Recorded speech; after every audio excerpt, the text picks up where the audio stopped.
What is up, guys? Welcome back to Brass Gaming. Today we're doing an episode of Brass Rants. And as you can probably tell by the title of this video, we're talking about reprints. Everyone's favorite thing that we want but never get, and it's a whole thing. So, welcome back. Thanks for tuning in with us, and we hope you'll enjoy this topic. So, like I said, we're talking about reprints. I mean, we do have a master set coming out called Double Masters. Oh god, we just got, just today, as of recording of this video, me and Espen just seen the details of the VIP boosters, and I have to say, we're pretty damn disappointed. And that's the harshest word I've used, but that encapsulates. I think that's an understatement, because I am flabbergasted by this news. It's insane. It's absolutely insane. So we want to encourage you guys, as usual, to like, share, subscribe, and comment on the episode. Helps us out a lot, and we hope you like the new format, and we'll be in the studio together, hopefully the next recording session. As of recording of this, it hasn't fully blown over. Michigan is really steady with its number of cases, so hopefully by next recording session, we can be in the studio together and hopefully have a little bit more. We won't have this delay between us talking and stuff. So to start, let's talk about Double Masters and Double Masters VIP Edition. Double Masters, cool idea. I mean, I like master sets because there's usually an influx of valuable reprints. And this master set doesn't disappoint. We have some really good reprints, and hopefully it's possible. Hopefully it'll be easy for you, Espen. Or if not, we can just put the regular art. But some of the cards that are reprinted, we have Atraxa, we have Kalia, Mana Crypt, Doubling Season, and Blightsteel Colossus. I just named this off really fast. I'm gonna hate myself in editing, but doesn't matter. Those are the 5 cards that were reprinted, and I mean, doesn't disappoint. Mana Crypt especially, I think, should be reprinted into the ground. I cannot wait for the day where I can buy Mana Crypts for under $100.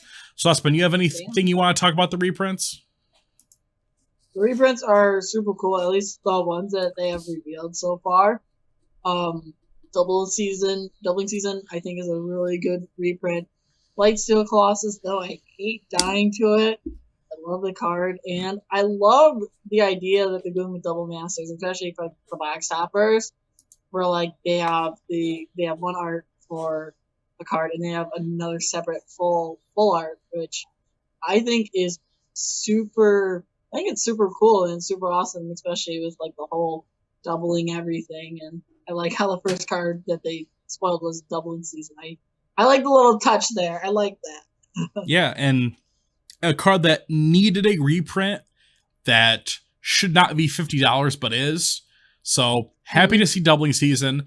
Blightsteel Colossus is also a card that should not be as expensive as it is. I think as of recording of this episode, it's around $50. It might even be more. It should not be that expensive. For a card that is only relevant in Commander, yes, Commander cards have a premium price sometimes. But Blightsteel Colossus it should not be as expensive as it is. The other cards, I can see the justification. Maybe not Kalia so much, but Atraxa, powerhouse commander. Probably the most popular commander that's been printed of arguably all time, besides Muldrotha. Atraxa is just a powerhouse commander. And then finally, Mana Crypt. Oh man, I love Mana Crypt. It's probably my favorite card. One of my favorite cards. But I hated paying $200 for the first copy I got. I was excited to open the second copy I got in Mystery Boosters. Like I said, I can't wait for the day that I can buy a Mana Crypt for under $100. And right now it's hovering around that. It's hovering around that price for the Mystery Booster version at least. I'm hoping that it drives it down. So we don't complain a lot. We really don't. We don't complain a lot. We typically, for the most part, we kind of are too, I don't know what the word I should use. We give the benefit of the doubt to WotC probably too much, but The VIP boosters, I just can't find a way to give WotC the benefit of the doubt. And so without going on my rant, I want Espen. Espen, how about you talk about VIP boosters a little bit and maybe give the details of them? So the VIP boosters, as we just heard about it from today, from I believe, I can't remember the source, but besides the point, Tulare Community College. Yeah, there we go. For 4 packs of this is $369.97, and that is roughly came to $92 a pack. Holy cow, that is insane. I don't know what set I could buy, but like I'm pretty sure you can buy a box for some places for roughly the same amount, but that is insane. I never thought I would be having to spend almost double digits for a single pack. Like, it's just mind-boggling, and I'm just gonna say it here. Knowing myself, I will probably not buy this product unless something off the walls, off the chain, out of right field, nowhere to be seen card gets printed in it.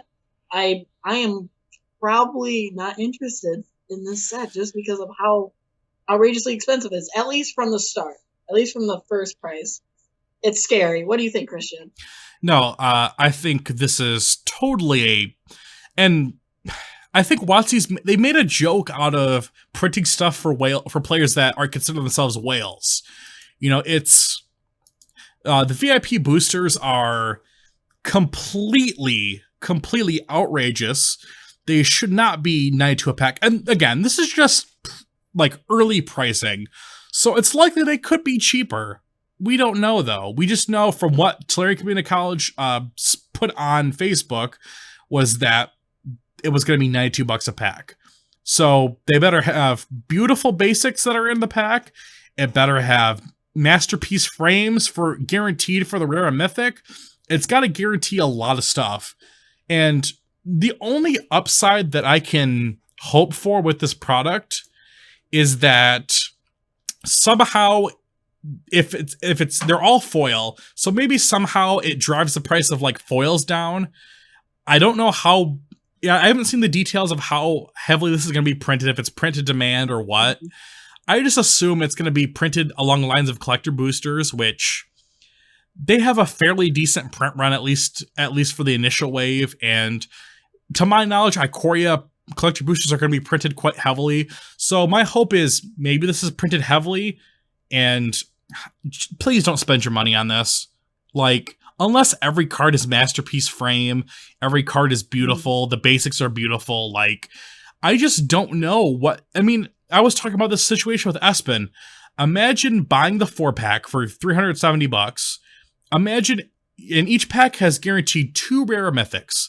Imagine all 8 of your rare mythics are the worst rare mythics in the set. Imagine you get 8 bulk rares or bulk mythics. Imagine thinking, I just spent $400 for 8 bulk cards. If you wouldn't want that feeling, don't buy the product. I mean, I can't fathom how they thought it was a good idea to make this product cost so much money. I mean, it is quite insane, though. They go on to say that there's 21 premium cards, 10 full art basic lands, 2 full art premium lands, and 2 tokens. Sure, that sounds all sweet and all, but we all know that, like, sometimes when you buy a pack, it's not all up to be sometimes, and then you're like, and as Christian said, the really bad feeling of potentially opening all bulk. I would not risk $400 or $370 for that. That's just absurd in my books. To me, to justify, if I'm coming at this from an unbiased perspective, and I'm thinking, okay, I have $92 to spend. I could either pretty much buy a Mana Crypt, which I'm assuming Mana Crypt might get that cheap by the time of release of the set, because people are going to crack double masters like crazy. So I'm assuming Mana Crypt's going to be around $90. I could either buy myself a Mana Crypt or close to it, guarantee myself a very powerful staple card in Commander, or I could buy a collector or I could buy a VIP booster. So what's something for me that the VIP boosters has to have? Well, the premium lands have to be premium. The commons and uncommons have to at least have a minimum value of $1. At least. The commons have to at least have a minimum value of $1 each as the foil. The uncommons have to have a value of at least $5 to $7 each as an uncommon foil. And the rare and mythic have to be guaranteed as a foil to be $20 or greater per one. And even if you hit like $7 per uncommon, $1 per common, the full arts are worth something, and the rare mythics are worth at least 15, you still don't make your money back. Like, you get kind of close, but you still are not guaranteed your money back. And that's if your pack is ideal. Like, I just can't fathom. Like, I guess if you get Masterpiece Mana Crypt, like you get the alt art in foil, but we don't know if, as of recording of this, I want to stress this. As of recording of this, we don't know if the alt arts are even going to be available in these packs, which we're assuming because it's a premium product. We're assuming that they're going to do it, but then again, it's Wizards of the Coast, and sometimes you just don't know with them. Like, hate to say it. Always unpredictable. I mean, they just dropped a $92 booster pack on us. Like, what else could they do? I mean, I don't think we've ever seen anything this expensive in Magic. And when I say thing expensive, I mean product, as in like sealed product. Because at least from the top of my head, like, what was the most expensive master pack before this? Like, master packs usually. How much were they? Ultimate Masters was the most expensive master pack we had seen, and at the time, our local game store at the time was selling Ultimate Master booster packs for $14.99 plus tax. I'm seeing on TCG Player right now, these booster packs are $25 per booster. So go on.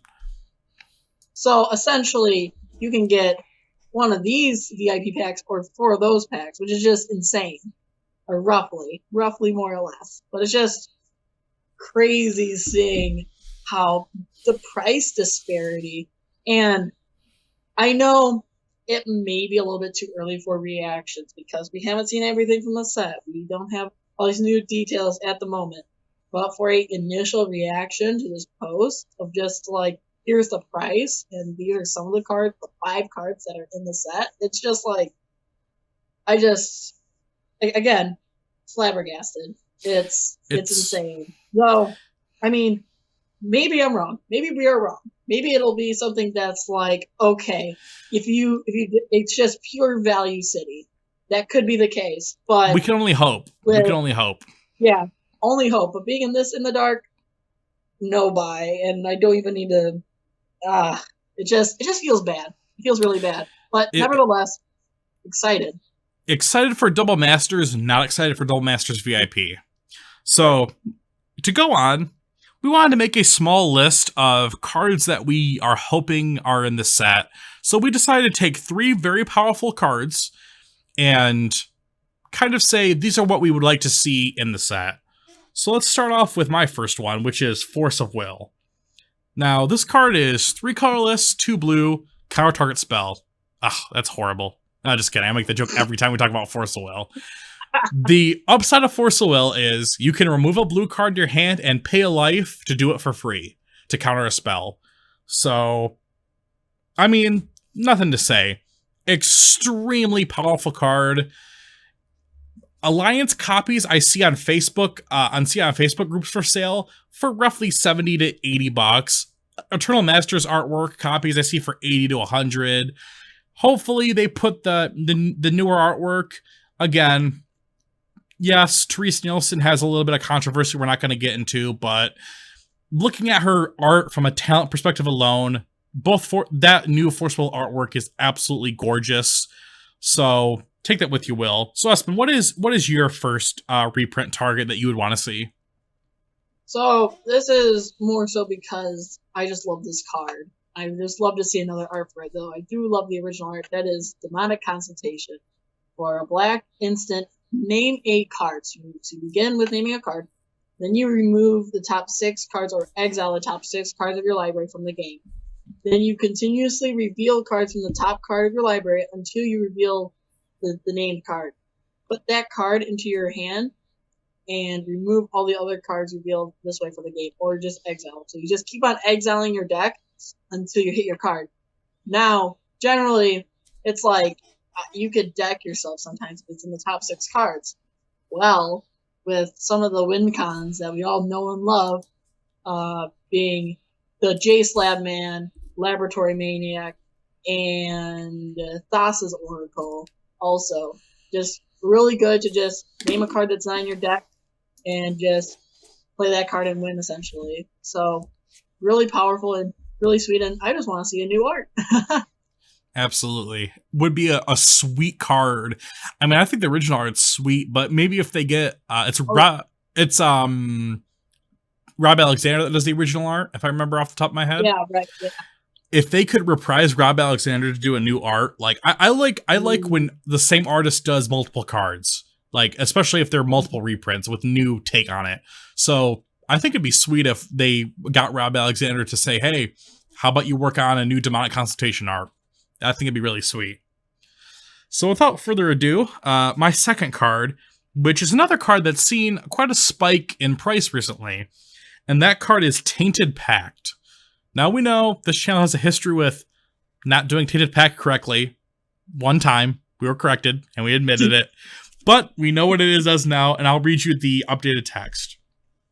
So Tainted Pact is a instant, I believe, that's 1 colorless and a black. It reads, exile the top card of your library. You may put that card in your hand unless it has the same name as another card exiled this way.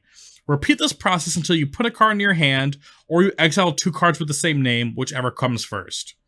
So essentially you're just exiling, it's similar to Demonic Consultation, but instead of naming a card with this, you could just go until you hit whatever card you want. You don't have to give away what card you're going for. Tainted Pact is a sweet card. I think as of recording this video, I'm seeing it online for $60-ish. Look, I felt bad when I bought my copy for $20 at Magic Fest Columbus. I do not want to be paying $60 for this card. It gives you such a deck building restriction where you can only have one of each card in your deck, essentially. It's like mono black Lutri, essentially, where to even make it viable in your deck, you cannot have multiple basics because you want to guarantee you're going to hit whatever you want to hit. So I don't think it's worth $60, but we'd love to hear your opinion. Leave them down below. So Espen, what is your number 2 reprint card that you want to target for a reprint? A great commander staple, especially in the green decks, that being Sylvan Library. For 1 generic and a green mana, it's an enchantment, and it reads, at the beginning of your draw step, you may draw 2 additional cards. If you do, choose 2 cards in your hand this turn. If you do, choose 2 cards in your hand this turn. For each of those cards, pay for life or put the card on top of your library. So essentially, you draw 3 cards, you choose one, put your hand, and put 2 back. But if you want to put one of those cards in your hand, you have to pay for life. If I did that correctly, Christian. Yeah, you also it's not, you can't just choose any 2 cards in your hand to put back on top. It's the 2 cards that you get off of Sylvan Library that you have to choose to put back on top. Mm-hmm. Just in case that wasn't clear. I assume you're reading an older text for Sylvan Library. Yeah, my bad. Yeah. It's all good. Yeah. We love the old Magic text here. But besides the point. Essentially, it's an enchantment that you pay 8 life each turn to get 2 more cards. Like, such a good card. But it's roughly around, like, I'm seeing here, $40 to, like, $55 roughly. It would be great to see that. I always wanted to play with one, but I was a little scared by the price. It would be great to see that in Double Masters, and I think a Sylvan Library for a full art would be really sweet. That'd be really cool to see what they come up with if they were to reprint it, for sure. So, moving on to my final one, and this is a card where I don't think they would have targeted it previously because its spike was fairly recent, but it's a card that I think that needs a reprint because it wasn't reprinted in Eternal Masters when Eternal Masters started printing this cycle and upshifting. So first, this card is a uncommon in its original 2 printings. It's from Mirage. It's Warbly Tutor.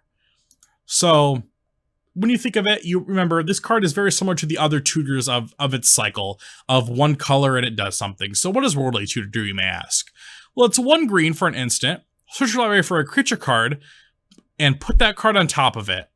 So you search your library for a creature card, you reveal it to each player, and then you put that card on top of your library. I mean, it's just a good card. I mean, 1 green to get any creature you want on top of your library. I mean, and the reason why I think this needs a reprint is because looking on TCG Player right now, the cheapest copy is $35. This card should not be $35. I'm insane. Recently, I was hanging out with Cal, and I was looking through my old purchases on TCG Player, and I found that about 5 years ago, I paid $3.24 for a copy of Warbly Tutor. This is now a $35 card. Can you believe that? I mean, it's only been 5 years, and this card is spiking unbelievably. Like, should not be $35. It should be worth something, but not that much. So, Espen, what is your final card that you think needs a reprint? So, it's probably more so that I would like to see a reprint, but I also think it could use a reprint is Necropotence.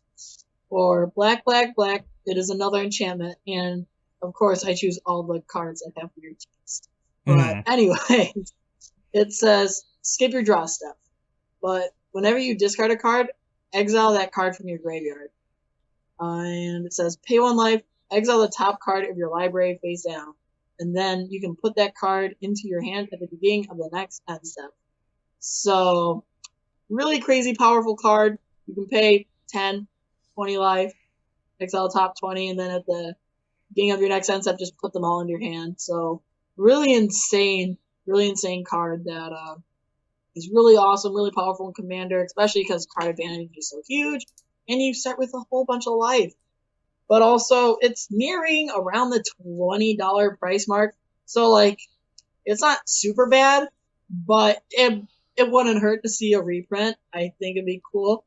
And I also love seeing new arts. I love the original art. I believe you got one of your older arts altered by someone, if I'm not mistaken. Yeah, Mark Tedden's the artist of the original Necropotence, and I had it altered by him, and he signed it. Yeah, that was really cool. But nevertheless, maybe seeing him going back and doing his own new spin on it, that'd be something really sweet to see. Also because I really like Mark Tedden. Yeah, really phenomenal artist, and he already revisited Soul Ring, as we talked about in a previous video. So he's already revisited it from his original copy and did a new one. So why not have him do a new artwork for it? So. Right. One final thing we wanted to talk about before closing out this episode was, do reprints really matter? And I think that's an easy concept for people to grasp when they've been playing, and it's simple too for new players once you explain it to them. Reprints matter because Magic the card game has a value, okay? Wizard of the Coast cannot acknowledge that value because of, I assume, legal reasons, because of, you know, you're getting into territories of acknowledging that something that you produce has value, and I imagine it's a whole legal thing. I don't know the specifics. I could be wrong, but I assume that's why they don't just outwardly acknowledge the secondary market. So, Magic as a card game having value, you have to understand that we need reprints because reprints are essential to the game for the purpose of keeping the value of the game lower. And yes, the reserve list exists. And yes, it's a topic for another video. Me and Espen can go about that for days. We need a reprint because we need prices to be manageable and or managed. Because without reprints, we're looking at a bear market all the time, I believe is the proper term for a market that's always rising. So we're looking at, no, that's wrong, Espen. It's a bull market. Let me put you back on screen. What's up? No, so yeah, I do some stock investing on the side, but besides the point, bull market is going up and then bear market is going down, which, off topic, currently US is in a bear market right now, since the general trend is going down. So so for Magic to not be in that bull market state, we need reprints in order to keep cards from going crazy. Imagine paying, I mean, people already hate paying hundreds of dollars for cards. Imagine every single card that doesn't get reprinted worth that. And, you know, we know there's the reserve list, and those are cards that never get reprinted. But those cards, thankfully, are pretty stagnant as of right now in price. We don't see a whole lot of movement. And the movement we are seeing is not from buyouts at this point. It's from regular players wanting the cards to play, like Commander, for example. Commander is actually a driving force for a lot of reserve list cards going up, because the formats that those cards are played in are so cost prohibitive. It's like, why would I buy 4 Underground Sea when instead I could just buy 1 for all of my Commander decks that need it? You know, I recently bought an Underground Sea and I paid $310 for it. And I'm like, I never want to do that again, because at the end of the day, it's cardboard, but it's cardboard that has a lot of meaning to us. So reprints are overly important, because do you want every card to be $300? Do you want every card to be $100? Do you want every card to be $50? Do you want to pay?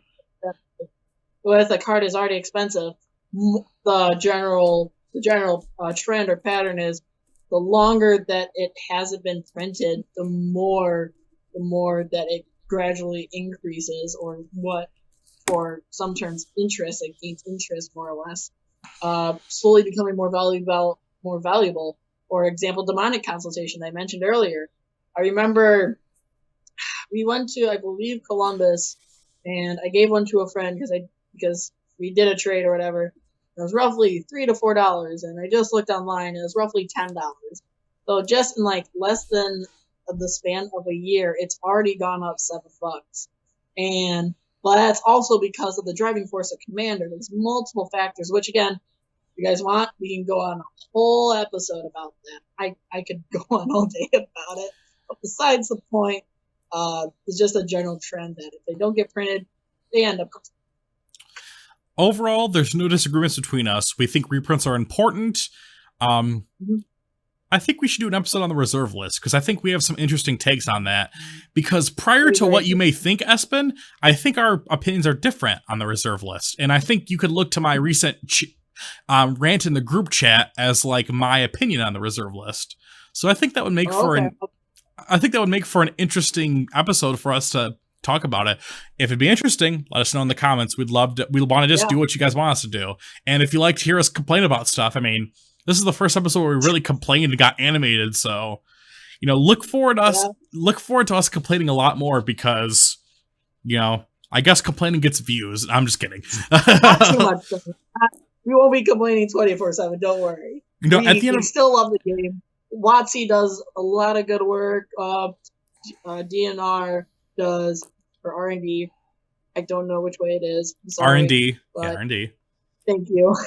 They do a lot of great work, and we support them, and we really appreciate them and the artists and everybody that it takes place. So no ill will, but I think it's fair game to criticize decisions any major company makes, because they're a public company for a reason. They should be open to criticism. So I think that'll do it on this episode. So as you'll see now on screen, there's all our social medias. To reach me on Twitter, go ahead and follow me at HexMasterReal, capital H on Hex, capital M on Master, capital R on Real. To reach Espen, you want to say your social media? Yeah, it's at ESPN_1926, and that's all lowercase. And finally, to contact Brass Gaming, the channel, you can reach us at Real Brass Gaming, capital R on Real, capital B on Brass, capital G on Gaming. And so, guys, this has been a really fun episode for all of us, and we hope you enjoyed watching it. So, for the Brass Gaming Podcast, I'm Christian. I'm Espen. And we'll see you later. Bye-bye. Bye-bye. It sucks we can't say that together, but oh well. All right, see ya.